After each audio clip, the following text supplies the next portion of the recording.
आज हम आपको स्टैटिक्स के बारे में कुछ बताएंगे, क्योंकि स्टैटिक्स जो है वो 9th-10th में बहुत ही ज़्यादा इम्पोर्टेंट माना जाता है। चाहे आप आगे भी पढ़ेंगे ना, तो ये बहुत ही ज़्यादा इम्पोर्टेंट है। ये चैप्टर बहुत से ज़्यादा इम्पोर्टेंट माना जाता है। जैसे कि इसमें कुछ सारा पॉइंट है जिसके बारे में पहले हम समझ लेते हैं, उसके बाद हम इसके चैप्टर के अंदर चलेंगे। जैसे कि हम जानते हैं एक वेरिएबल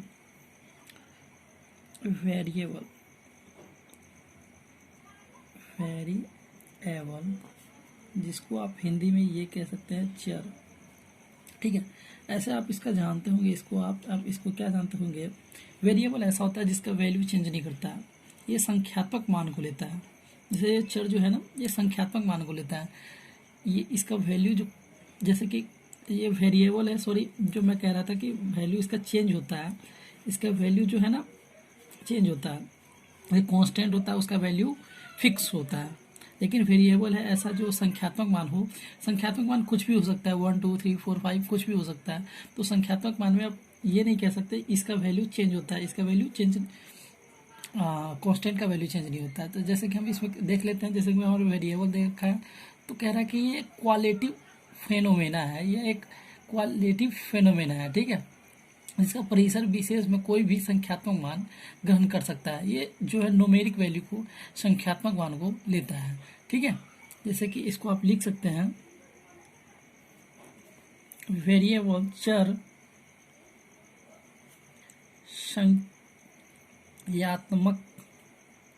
संख्यात्मक मान को ग्रहण करता है।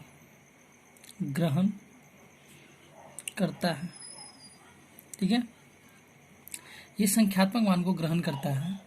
जैसे कि संख्यात्मक मान को ग्रहण करता है और इसको संख्यात्मक मान में, जैसे कि हम इसका एग्जांपल आपको दें, आपको इसका हम एग्जांपल दें, जैसे कि आपको प्राप्तांक, ये भी जो आएगा आपको हम इस चैप्टर में बताने वाले हैं। प्राप्तांक जो न्यूमेरिक होता है, किसी का उम्र, किसी भी प्राणी का उम्र, भार, वेट, ठीक है, मूल्य, ये जो है वेरिएबल जो है वो क्या लेता है, संख्यात्मक मान को ग्रहण करता है। उसके बाद हम आपको इसमें दूसरा जो बात करते हैं, ईटीसी आपके व्यय, मूल्य, उत्पादन, ये सब जो प्रोडक्ट्स है, ये सब जो वैल्यू संख्यात्मक मान को प्रदर्शित करता है, ये वाले पार्ट को, न्यूमेरिक वैल्यू को, तो उसे हम वेरिएबल कहते हैं। ठीक है, अब दूसरी बात है कंटिन्यूअस वेरिएबल। कंटिन्यूअस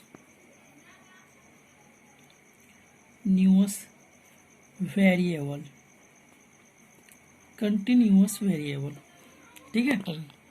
तो जो इसमें इसका जो होता है, जो कंटिन्यूअस वेरिएबल, जिसको आप कहते हैं जो लगातार, जो इसको लगातार, संततः, इसका जो हिंदी नेम होता है संततः चर। ठीक है, इसको कैसे डिफाइन करते हैं, वह चर जो परिसर विशेष में सभी संभव संख्यात्मक मान को पूर्ण एवं भिन्न ग्रहण कर सके। अब देखिए उसमें जो कह रहा था, इसमें क्या कह रहा था, संख्यात्मक मान। अब इसमें संख्यात्मक मान तो ले ही रहा है, इसमें जो है संततः चर संख्यात्मक मान में, संख्यात्मक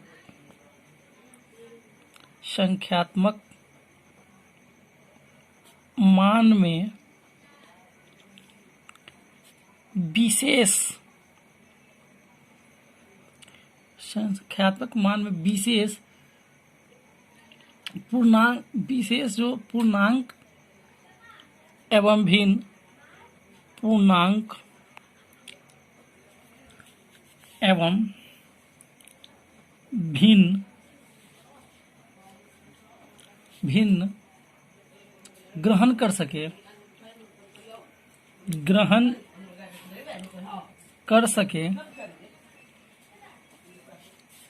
वो क्या कहलाता है, कंटिन्यूअस वेरिएबल। Continuous variable. ठीक है, अब देख लीजिए कंटिन्यूअस वेरिएबल संतत चर, ये लेता है, ये संख्यात्मक न्यूमेरिक वैल्यू को लेता है। अब न्यूमेरिक वैल्यू में भी ये कह रहा है कि होल नंबर एवं फैक्टर, जो फ्रैक्शन है ना, फ्रैक्शन पार्ट, ये भिन्न और पूर्णांक दोनों को लेता है। ठीक है, तो अब इसका जो एग्जांपल हम बता दें आपको, इसका जो एग्जांपल होता है क्या क्या, वेट, भार, हाइट, ऊंचाई,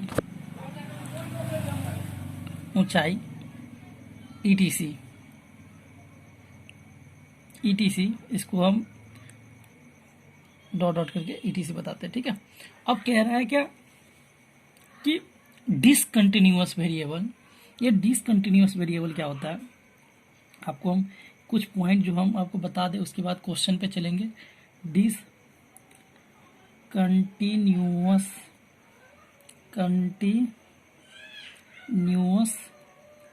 वेरिएबल,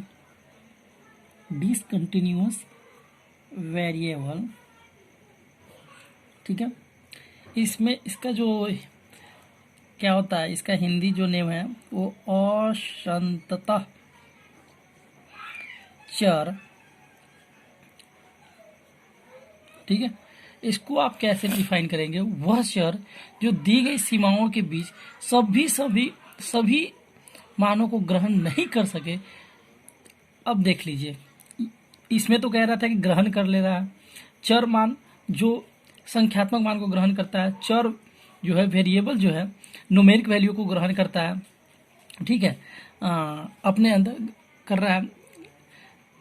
ठीक है, और ये जो कह रहा है कि इसमें जो न्यूमेरिक वैल्यू में के अंदर भी खास की क्या कर रहा है कि भिन्न और पूर्णांक को ले रहा है। इसमें कह रहा है कि ये जो है वो वह चर जो दी गई सीमाओं के बीच सभी संभव मानों को ग्रहण नहीं करता है। वह चर मान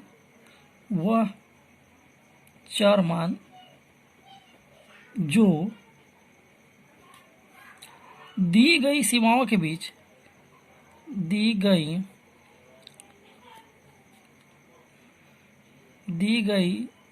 सीमाओं के बीच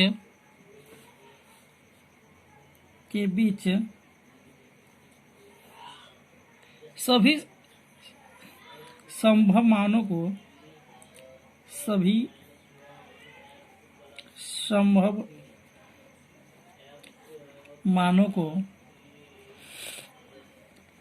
मानों को ग्रहण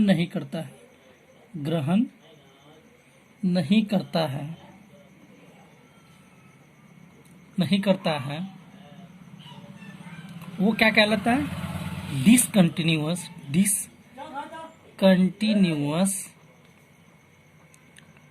वेरिएबल।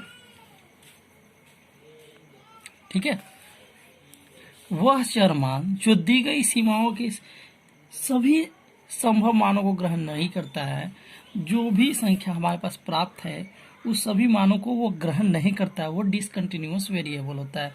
इसका हम एग्जांपल आपको बताते हैं। इसका जो एग्जांपल है,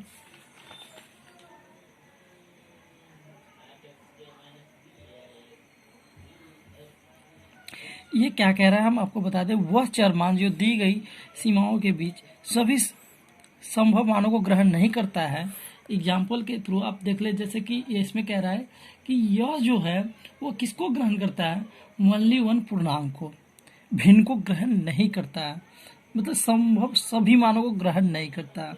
यहाँ पे आप फोकस करें, कह रहा है संभव सभी मानों को ग्रहण नहीं करता है, ये ओनली वन पूर्णांक को करती है, जैसे कि भिन्न को ये ग्रहण नहीं करता। ठीक है, भिन्न इसका एग्जाम्पल हो जाएगा। ठीक है, और सारे हम बताने वाले हैं आपको।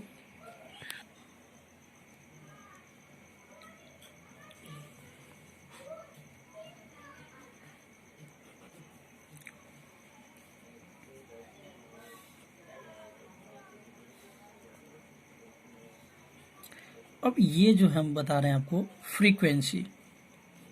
फ्रीक्वेंसी भी बहुत ज़्यादा इंपॉर्टेंट है इसमें आने वाले बात। जैसे कि फ्रीक्वेंसी के बारे में बात करते हैं। फ्रीक्वेंसी क्या होता है, किसी भी संग्रह में वैसा पद जो ज्यादा बार आए, जितनी बार आए, मतलब कि जितना से जितनी बार आ सके, पुनरावृत्ति जिसकी जितनी बार हो सके, वह क्या कहलाता है? कोई भी पद है। जैसे कि हम किसी भी पद को, हम इसका एग्जांपल आपको एग्जांपल में देंगे। जैसे कि इसमें हम कह दें जैसे कि कोई भी संग्रह है, कोई संग्रह या डेटा जो जितनी बार आए, जो भी न्यूमेरिक डेटा है, जो भी है डेटा, वो जितनी बार आए, जितनी बार आए, इसमें कम ज़्यादा की बात नहीं होता। इसमें ये कहता है, ये फ्रीक्वेंसी, कि कोई भी ऐसा डेटा, कोई भी ऐसा पद जो जितनी बार आए, वो फ्रीक्वेंसी कहलाता है, वो उसकी फ्रीक्वेंसी कहलाता है। किसी भी पद की पुनरावृत्ति की संख्या उस पद की बारंबारता कहलाती है, फ्रीक्वेंसी आए तो वह फ्रीक्वेंसी कहलाता है। अब आपको इसके हम एग्जांपल देते हैं, जैसे कि आपके पास हम एक डेटा रख रहे हैं, ठीक है, जैसे कि 2, 5, 2, 9, 4, 2, ठीक है। अब आपसे हम पूछा जाए कि कोई भी संग्रह जो जितनी बार आए, जैसे कि 2 का फ्रीक्वेंसी क्या होगा, 2 का फ्रीक्वेंसी क्या होगा, तो इसमें क्या है, 1, 2, 3, इसका जो होगा फ्रीक्वेंसी इक्वल टू 2 जो है, 2 3 बार आया, 3 बार आया, तो एफ इक्वल टू क्या हो जाएगा, 3। अब देख लीजिए 5 का हम ले लेते हैं, हम पहला एग्जांपल ये दिया आपको, दूसरा एग्जांपल हम यहाँ देते हैं। अब हम कहेंगे कि मेरे पास 4 भी है, हम पहले 4 का एग्जांपल लेते हैं। 4 का फ्रीक्वेंसी क्या हो जाएगा, तो 4 का फ्रीक्वेंसी कितने बार है, 4 जो देख लीजिए यहाँ 1 बार है, 4 का फ्रीक्वेंसी क्या है, 1 बार है, आया है, 1 बार आया, तो इसका फ्रीक्वेंसी क्या हो जाएगा, F1। फिर इसी तरीका से 5 की कर लेंगे, 9 की कर लेंगे। तो आगे जो हम बताने जा रहे हैं, कह रहा है क्या, कि जो हम फ्रीक्वेंसी की बात कर रहे थे, हम इससे पहले जो फ्रीक्वेंसी आपको बता रहे थे, इसमें हम जो बता रहे हैं कि फ्रीक्वेंसी को हम किस तरीके से कितनी बार में डिवाइड कर सकते हैं, कितनी बार हम कर सकते हैं। तो फ्रीक्वेंसी जो है, frequency distribution and frequency table, जो इसका वितरण है, तो हम यहाँ लिख देते हैं आपको, फ्रीक्वेंसी डिस्ट्रीब्यूशन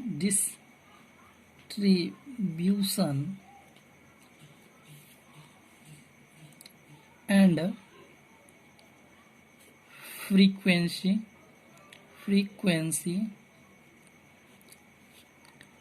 टेबल,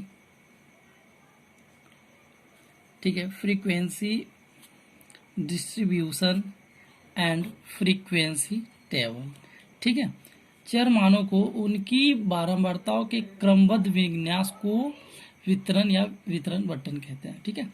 जैसे कि इसमें जो होता है ना, एक होता है अविकृत और एक होता है वर्गीकृत, ठीक है। इसमें देख लीजिए, अनक्लासिफाइड फ्रीक्वेंसी डिस्ट्रीब्यूशन,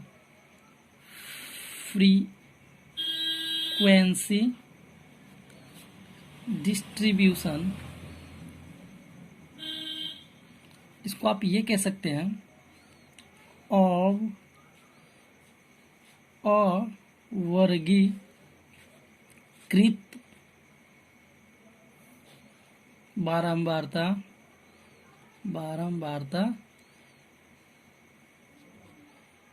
ठीक है, वितरण, ठीक है, डिस्ट्रीब्यूशन वितरण,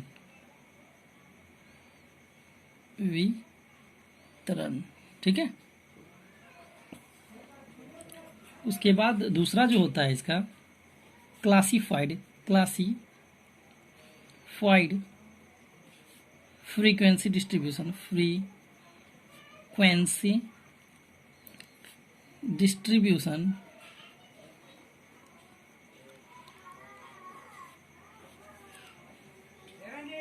वर्गीकृत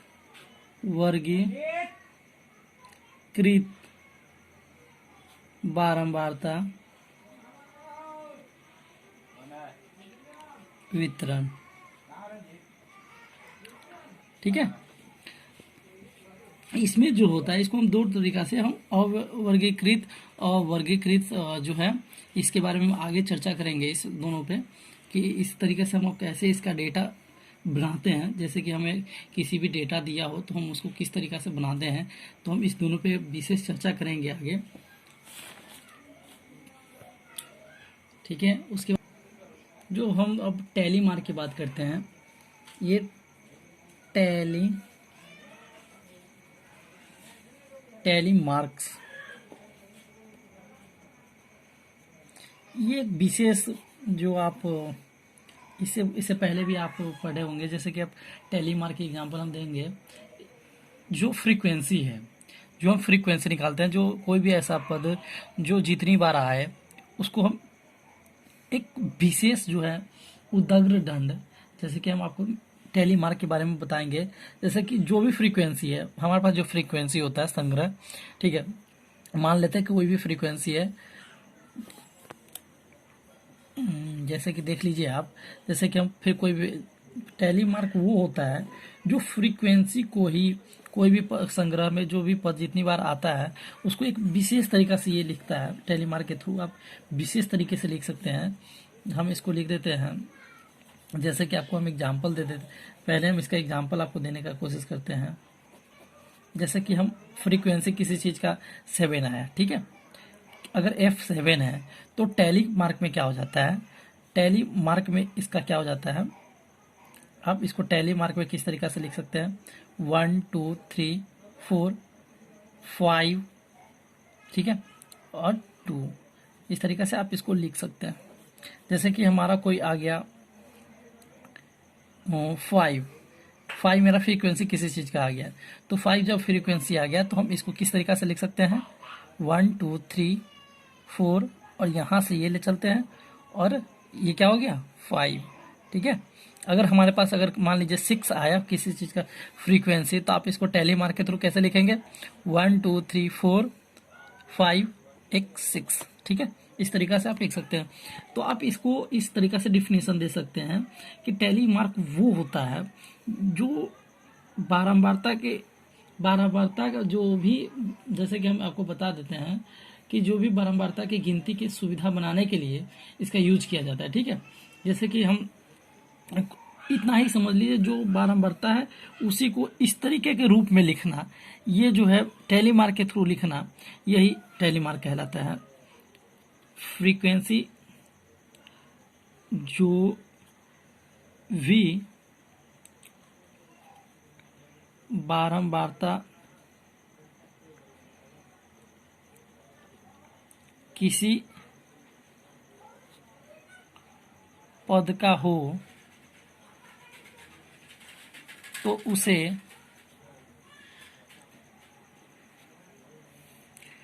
टैली मार्क्स के थ्रू के द्वारा प्रदर्शित करना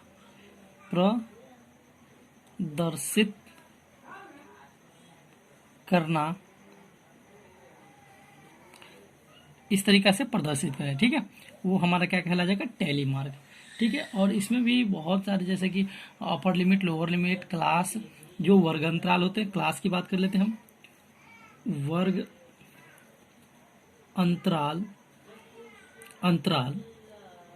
इसको आप कह सकते हैं क्लास, या तो class interval,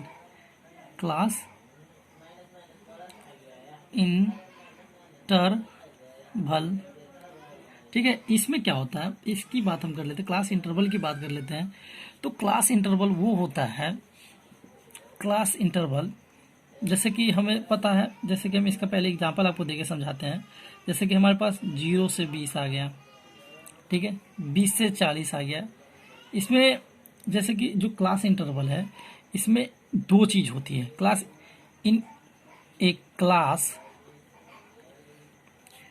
having two limit, upper limit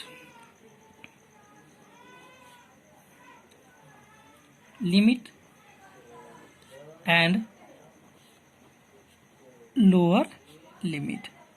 इसके अंदर दो चीजें होती हैं, अपर लिमिट, लोअर लिमिट। अब इसमें अपर लिमिट क्या है, इसमें हम अपर लिमिट की बात करें, अपर लिमिट 0 है। अपर लिमिट 0 है? नहीं, ये गलत है। अपर लिमिट 0 नहीं है। अपर लिमिट ये होता है 20, ठीक है।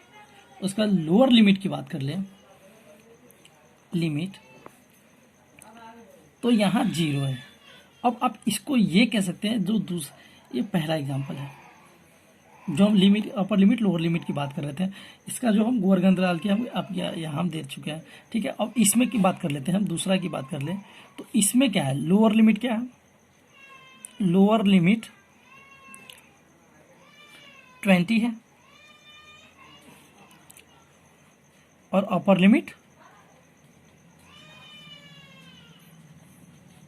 40 है, ठीक है।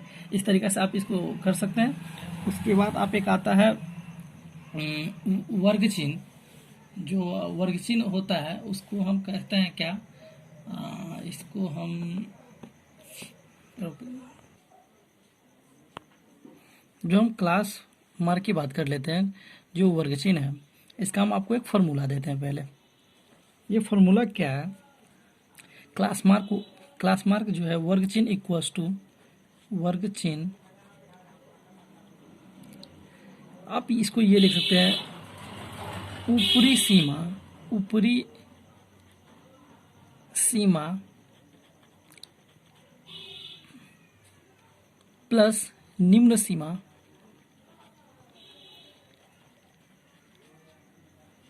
बाई 2, ठीक है।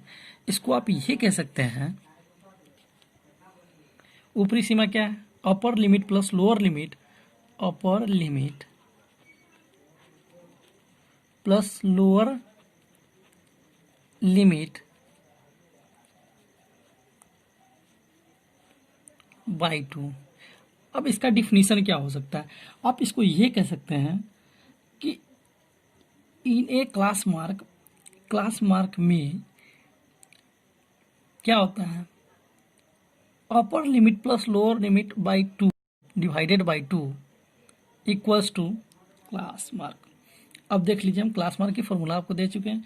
अब इसकी डिफिनीशन आप खुद से बना सकते हैं, जैसे कि हमने अपर limit plus lower limit in a class, the additive of upper limit plus, जो हम इसमें बता रहे थे आपको कि क्लास मार्क के बारे में।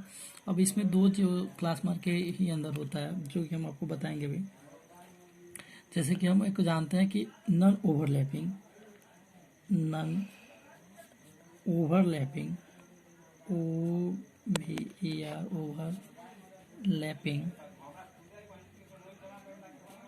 ठीक है। नॉन ओवरलैपिंग क्या होता है, इसको आप कह सकते हैं अनति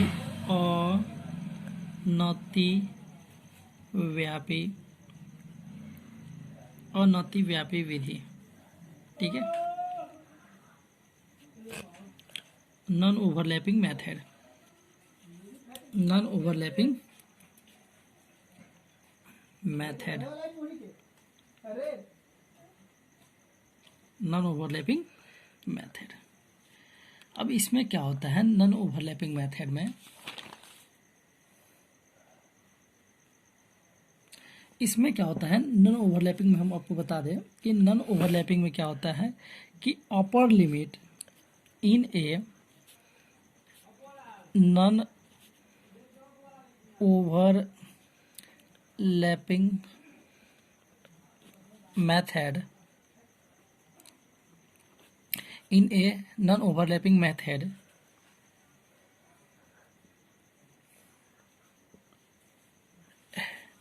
having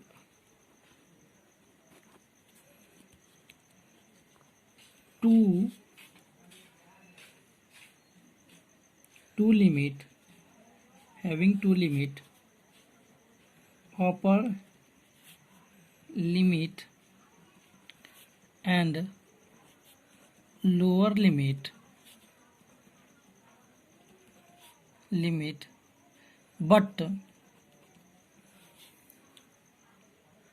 but case number 1, lower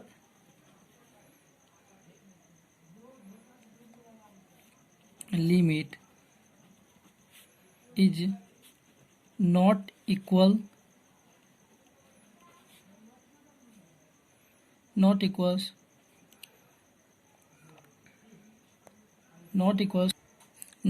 to the other class of class CL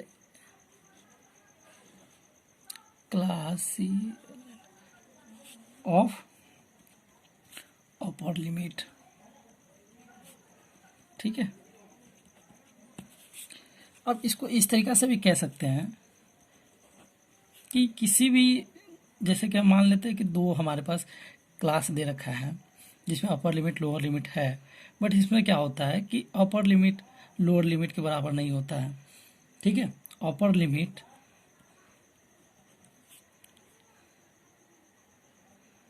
is not equal the other class of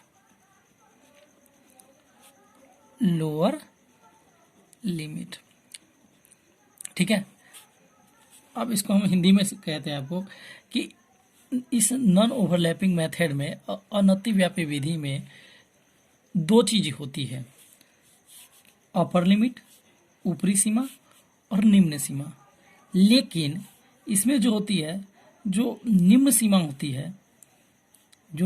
होती है वो किसी भी दूसरे जो है दूसरा अपर लिमिट दूसरे भी क्लास का, कोई भी क्लास है जिसका इसके इक्वल नहीं होता है। इस जो हम दूसरी में लिखे हैं कि upper is not equal the other class of lower limit. जैसे कि हम अब देख लेते हैं 1 से 20। ठीक है, और हम जब दूसरा, ये पहला मेरा क्लास है। ठीक है, अब हम दूसरा स्टार्ट कर रहे हैं ना, वो 21 से 39। तीसरी क्लास हम जो स्टार्ट कर रहे हैं 40 से 49। तीसरा क्लास जो हम स्टार्ट कर रहे हैं 50 से 59। अब इसमें एक चीज गौर कीजिए कि ये इसका लोअर लिमिट है, ये फर्स्ट क्लास है जिसका लोअर लिमिट क्या है, लोअर लिमिट क्या है 20 है, और ये अदर क्लास है, ये कोई दूसरा क्लास है, ये दूसरा है या तीसरा है, ये चौथा है। ठीक है, तो इसमें क्या है, ये अपर लिमिट है, ये इसका लोअर लिमिट है। जो ये जो है ये लोअर लिमिट नहीं है, ये अपर लिमिट है, अपर लिमिट, क्योंकि ये जो है अपर लिमिट है और ये इसका क्या है, लोअर लिमिट है। तो अपर लिमिट लोअर लिमिट के बराबर नहीं होता है, उसको आप क्या कहेंगे, नॉन ओवरलैपिंग।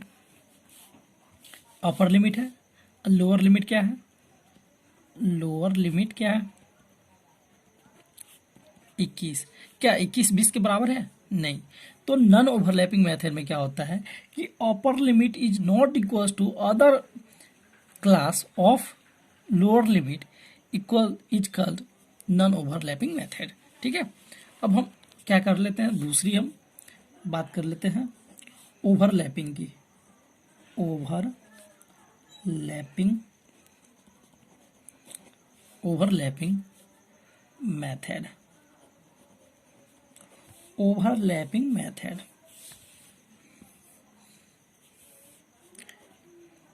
अति व्यापी विधि। ठीक है, इसमें क्या होता है, इसमें भी वही चीज़ है कि in a overlapping method having two limit, in a overlapping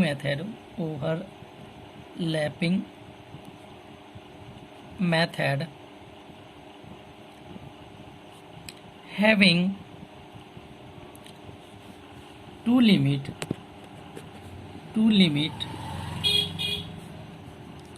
upper limit and lower limit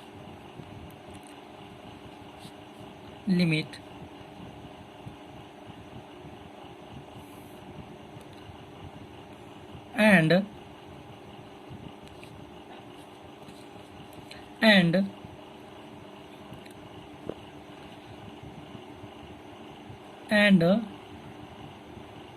in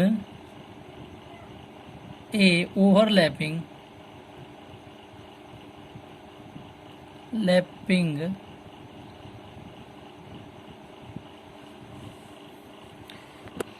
one of the upper limit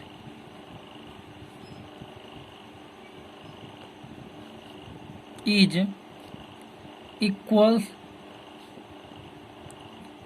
the other class of lower limit।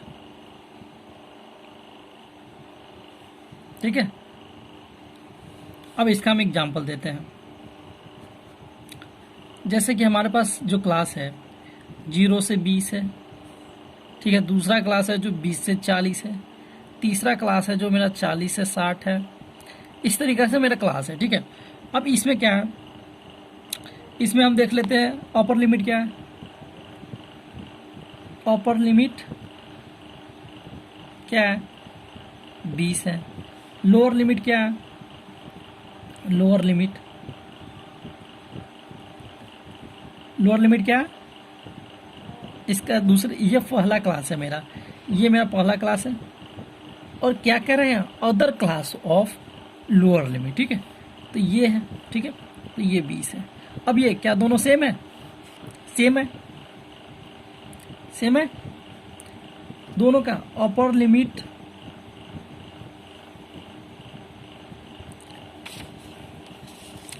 Limit equals lower limit. ठीक है, ये क्या हो जाएगा, overlapping method. Overlapping method में क्या होता है, upper limit equals to lower limit. ठीक है, इस तरीके से हम ओवरलैपिंग नॉन ओवरलैपिंग के बारे में पढ़ लिए हैं, और हम कुछ फार्मूला और हम क्वेश्चन भी इस पे करेंगे, और मैं ज़्यादा से ज़्यादा कोशिश करूँगा आपको समझाने का।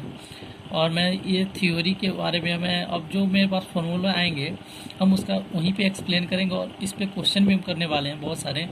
तब तक के लिए हम आपको बता दें कि अगर मेरा वीडियो आपको अच्छा लगे, अगर समझ में आया, तो आप लाइक, सब्सक्राइब और शेयर कीजिएगा। और जब मैं ज़्यादा से ज़्यादा आपके पास वीडियो ताकि पहुंच पाए, और मैं थैंक यू कहता हूं, थैंक यू, और आपको अच्छा से समझ में आया हो।